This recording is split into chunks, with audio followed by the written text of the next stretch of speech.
Welcome to the deep dive. Today we're tackling something fundamental to how we navigate life: emotional regulation. How we handle our feelings. It's a huge topic and one that really shapes our experiences. Absolutely. Yeah. So, our mission today, with the help of a really insightful academic review article, is to understand exactly what that is, those inner and outer processes that help us monitor, evaluate, and yes, change our emotional reactions, especially how strong they get and when they show up. Right. And what's really interesting to consider right from the start is how our understanding of emotions has evolved. It wasn't always seen this way, but now this review points to a uh, neo-functionalist view. Neo-functionalists, okay. Yeah. So instead of being these disruptive, irrational hindrances, emotions are now recognized as actually adaptive, constructive. Instructive. That's a shift. It is. Think about it.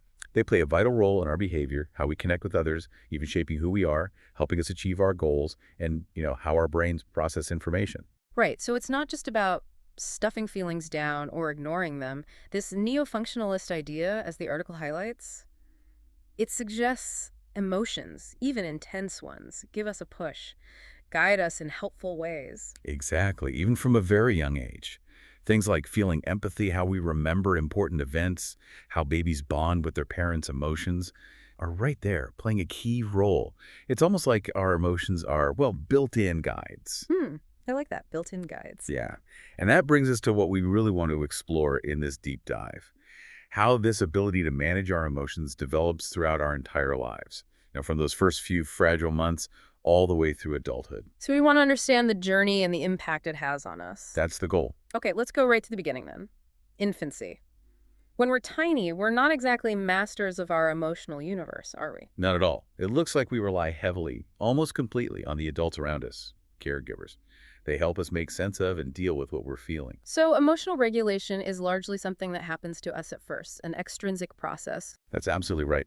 The review really highlights how caregivers directly step in. Think about a baby crying, how quickly and effectively a parent responds. Yeah. Those distress relief sequences, as the article calls them, are so important. They're not just about immediate comfort. They start to build a baby's understanding, an expectation, really, that when they're upset, someone will likely be there to help. That's foundational then for later self-soothing. Definitely. And it's not just about reacting when a baby's already upset, is it? The article mentions something called anticipatory quieting. Anticipatory quieting, what's that? It means that even really young babies, maybe just a month or two old, can start to calm down when they simply hear or see their caregiver coming, before they're even picked up. Wow, even at that age. That's incredible. It is. It really shows how quickly we start learning these emotional cues. It's like they're learning, okay, help is on its way. And that thought or feeling is calming in itself. It really emphasizes just how fast those early social expectations develop. And these repeated experiences, a caregiver responding reliably, are likely to shape how a child develops their own ways of managing emotions down the line. Makes sense. The review also points out that how parents respond actually changes over the first 3 years. Oh, how so? Well, for example, mothers tend to react more to smiles as the child gets older, and maybe less to minor frets and cries. But they might pay more attention to non-distressed vocalizations, like babbling. Interesting. So they're subtly shaping what gets attention. Exactly. And then you have all those little meta-emotive messages, things parents say maybe without even thinking, like brave girls don't cry or big boys don't get scared. Those start to teach a child what emotions are supposedly okay and how they're meant to be handled in their family or culture. It's like they're not just comforting us in the moment, but also handing us the very first, maybe rough tools for our own emotional regulation toolkit. Well put. But it's not all about direct intervention when a child's upset, right? There's also the more subtle influence, selective reinforcement and modeling. Okay, tell me more about that. Right. So caregivers aren't just reacting to the negative stuff, they're also actively shaping positive emotions. Think about mother-infant face-to-face play, that lively back and forth. Yeah, cooing and smiling. Exactly. The caregiver is often trying to keep the baby at an optimal level of excitement. The review calls it effective tolerance, keeping it fun and engaging, but not overwhelming. Like Goldilocks, not too much, not too little. Kind of. Aiming for an excitement level that's just right. It helps babies learn to handle different levels of emotional intensity without getting totally overwhelmed or bored. And it seems like during these interactions, mothers often focus on the positive emotions, right? Mirroring their baby's happy expressions. Precisely. They're selectively reinforcing those positive displays, turning up the volume on the good feelings, as you said earlier. Yeah. But the review also brings up a really interesting point about unintended consequences. Oh, For example, it mentions research suggesting that children of mothers experiencing depression might develop a stronger sense of guilt. guilt. Why guilt? Well, the idea is it might be linked to the mother's own patterns of negative thinking or how she responds emotionally. It just highlights just how intricate and sometimes unexpected these early influences can be. Right. It's a really delicate dance. Very complex. Now, another way caregivers shape our early emotional world, the article mentions, is through something called affective induction. What's that all about? Think of it as emotional contagion or induction. A caregiver's own emotional state can actually influence the baby's emotions. Like catching a mood. Sort of, yeah. Studies have shown that babies' facial expressions can sometimes mirror their mother's posed expressions of joy or anger. And when mothers show positive emotions, babies tend to show more joy themselves and engage more in play. And the flip side. If a mother is sad or withdrawn, the baby might also show sadness and withdraw a bit. So it's almost like emotions are contagious, especially then. If mom's happy, baby feels happier. Exactly. We're like little emotional sponges, just soaking up the feelings around us. Wow. The article also mentions affective attunement and social referencing as part of this. Precisely. Affective attunement is that kind of emotionally in sync response a caregiver might have, reflecting back the baby's feeling, maybe amplifying it or softening it. Okay. And social referencing, that's when a child, maybe a toddler, looks deliberately to a trusted adult for clues on how to react to something new or uncertain. Hmm. Is this toy scary? Is this person friendly? They check the adult's face. Exactly. Yeah. The adult's emotional reaction, fearful, happy, calm, then helps shape how the child responds to the situation. Makes sense. And the review also points to the impact of adult anger. It notes how toddlers can become distressed or anxious when adults express anger, maybe shouting. Oh, understandable. Yeah. Yeah. And how conflict between parents, marital discord, can amplify these effects. Children pick up on that tension. It really underscores how the emotional environment we grew up in can have such a lasting impact. Okay, finally, when we talk about extrinsic regulation in infancy, the article discusses control of opportunity. This sounds like parents shaping the situations we're even in. That's exactly it. Parents are regulating the kinds of environments and experiences that are likely to provoke emotions in the first place. How so? Give me some examples. Well, this can include everything from their socioeconomic situation, which affects stress levels and resources, the general atmosphere in the home, even parental values and cultural norms about what emotions are acceptable or how babies should be cared for. Culture plays a role. Definitely. The review gives cross-cultural examples, like observed differences in how easily upset Japanese versus American infants seem to be. Researchers link this to different child-rearing practices and different levels of stimulation in their typical environments. Fascinating. And it's interesting to see how this external control of opportunity evolves. We start to do it for ourselves as we get older. How do you mean? Well, the review mentions older adults, for example, who might actively choose environments and relationships that are more emotionally supportive and less stressful, selecting who they spend time with. Right, managing their social world to protect their emotional balance. Exactly. So, from being completely reliant on others, we gradually start to develop our own internal ways of coping. Okay, let's move into those next stages then, toddler and preschool years. How does this self-regulation start to grow? It seems like language plays a really significant role here. It absolutely does. Language becomes a powerful new tool initially for extrinsic regulation, actually. How so? Parents can now use words, instructions, warnings, explanations to guide a child's emotional responses much more directly. They can use language to help a child understand, say, why they can't have a toy right now, or to cope with a scary situation. It's just a loud noise. It won't hurt you. Okay, so verbal guidance. And suggesting specific strategies for managing feelings. Why don't you take a deep breath? Or even just overhearing parents talking about their own emotions or other people's can indirectly teach children about how to handle them.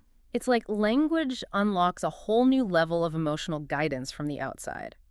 But the article also highlights how language is crucial for developing emotional understanding itself, right?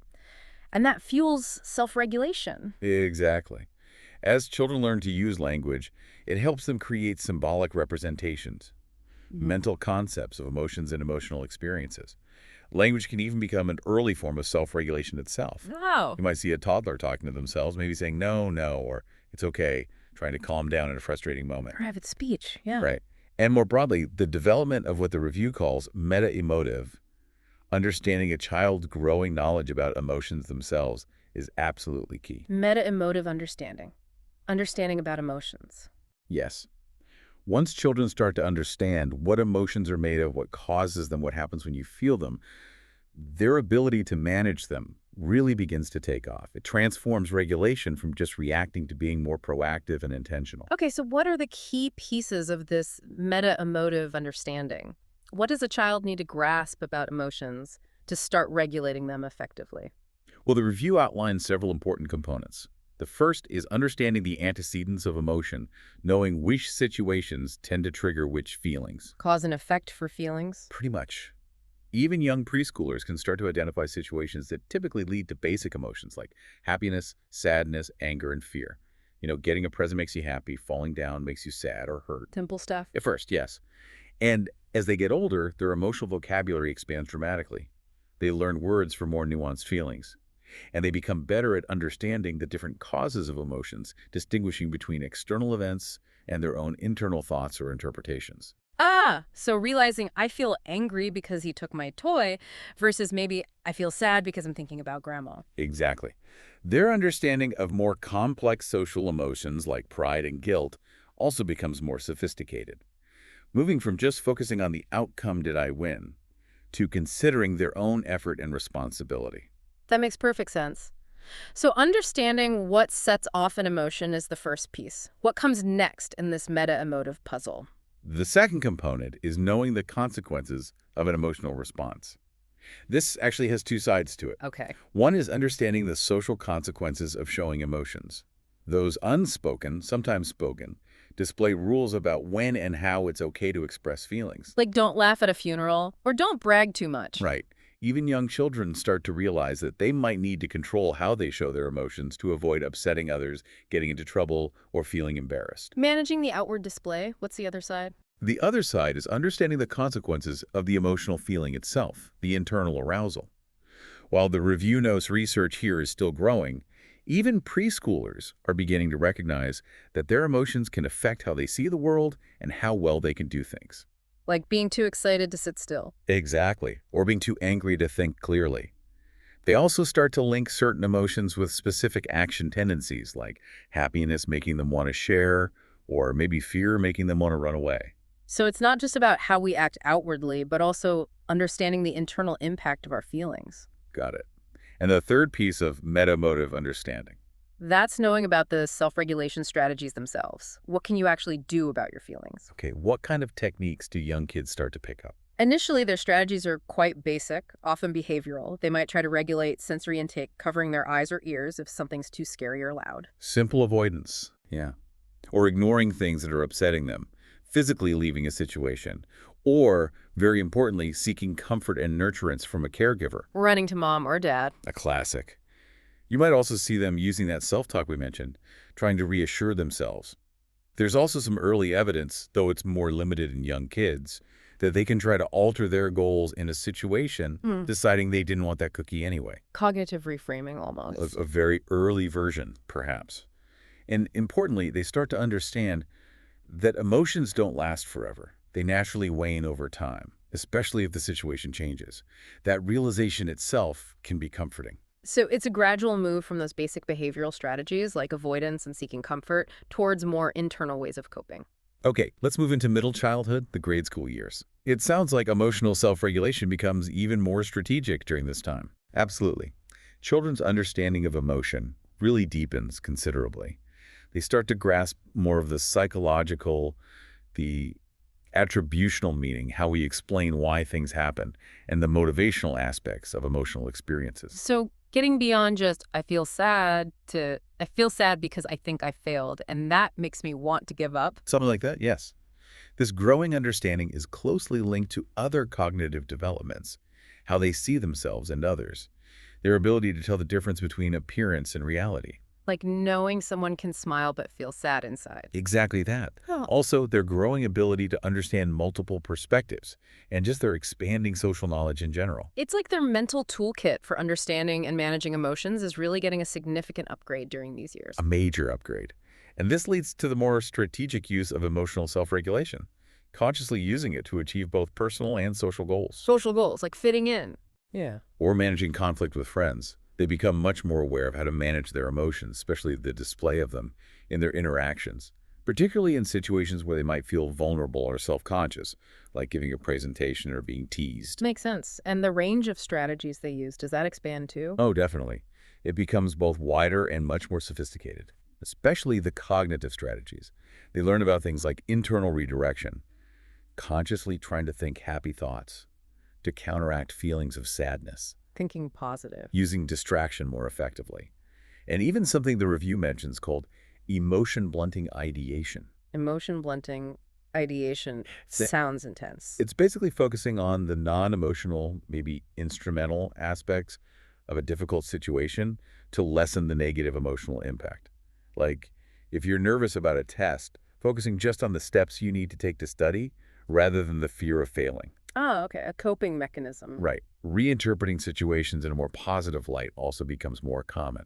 So instead of just reacting to how they feel, they're actively trying to influence their own emotional state using their thoughts. That's a big step. It is. Yeah. They also learn to act in ways that might intentionally trigger a different emotion, Like how? like deciding to play with a favorite toy when they're feeling anxious, or putting on upbeat music when they're feeling down, Right. using behavior to change mood. Okay. And crucially, as we touched on, they develop a much clearer understanding that their outward emotional expressions don't always have to match what they're feeling inside. The appearance-reality distinction for emotions. Being able to put on a brave face or hide disappointment. Exactly. They learn they can manage their displays to influence how others react to them, or to follow social rules, or just to protect themselves. That's a huge leap, realizing that there's a difference between your inner emotional world and what you show or choose to show to the outside world. It really is a major milestone in social emotional development.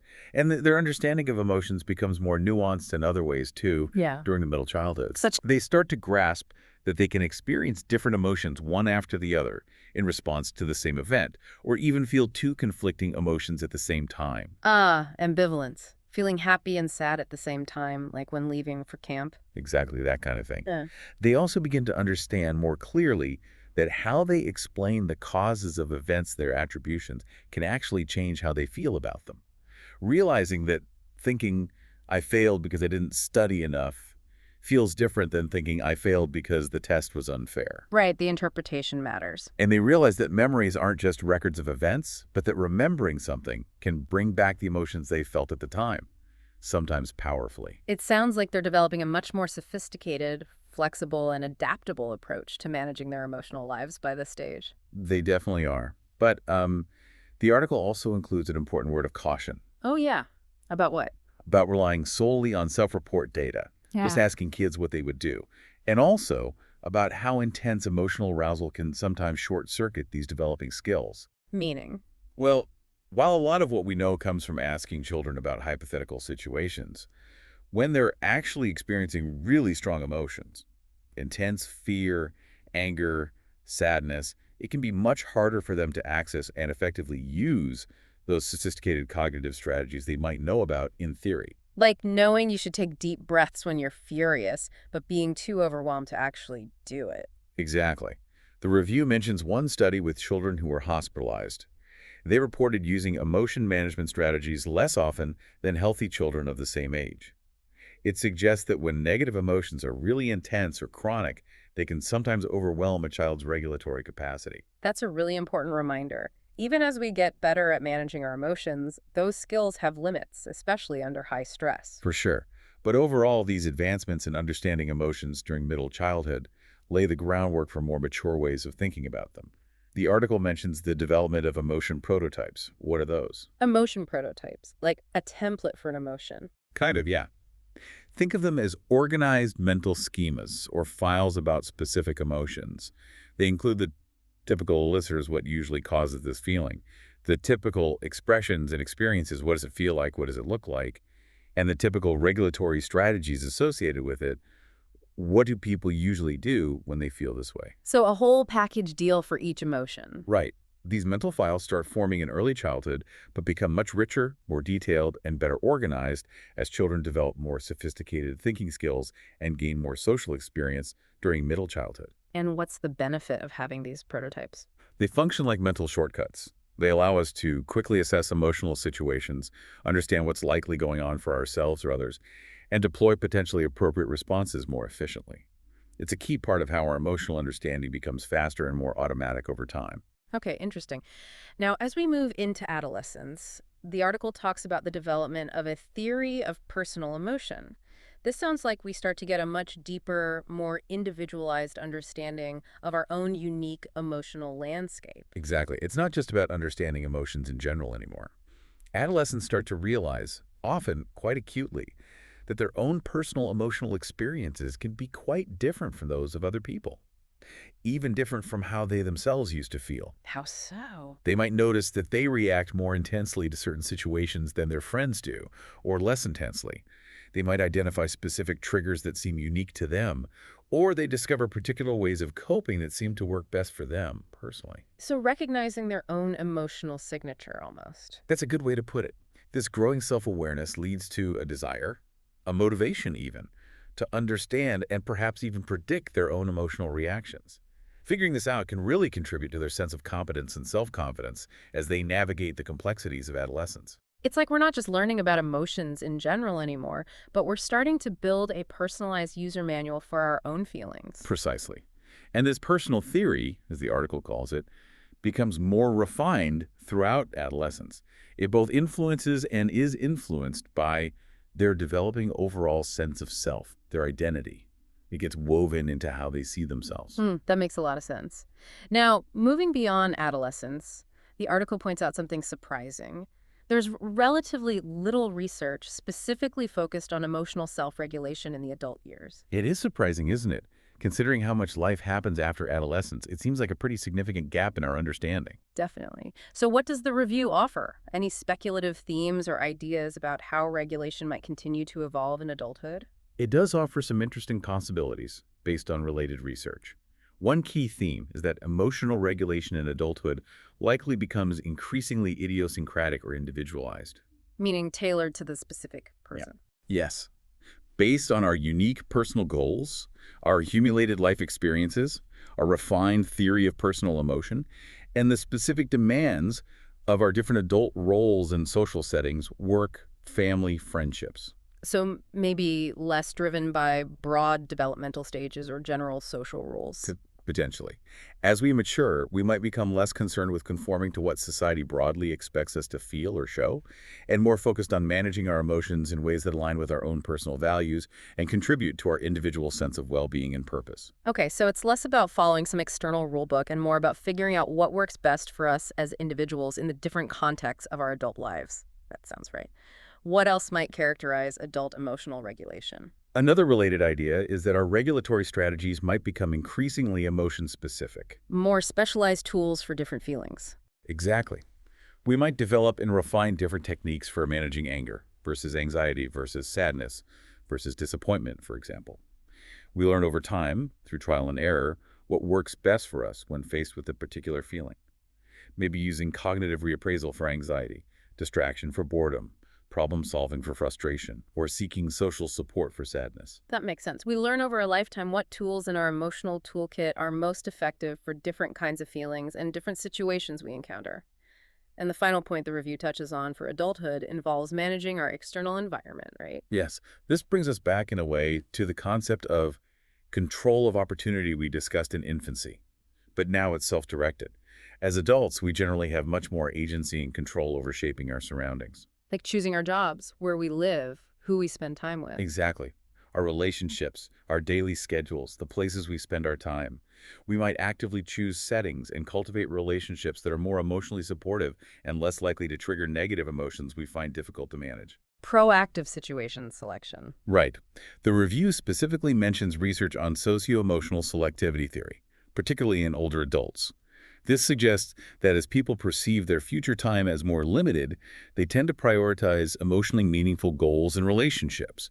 They become more selective in their social interactions, often preferring to spend time with familiar partners who provide positive emotional experiences. So it's about conserving emotional energy and maximizing positive feelings. That seems to be a key part of it. It's about proactively curating an emotional ecosystem, if you will, that supports overall well-being and stability, rather than just reacting to whatever comes along. So it's almost come full circle in a way. We start with our caregivers managing our external emotional world, we develop internal strategies, and then as adults, we increasingly take on that external management role ourselves, consciously shaping our circumstances to support our internal state. That's a really nice summary of the trajectory, yes. Okay, this has been fascinating.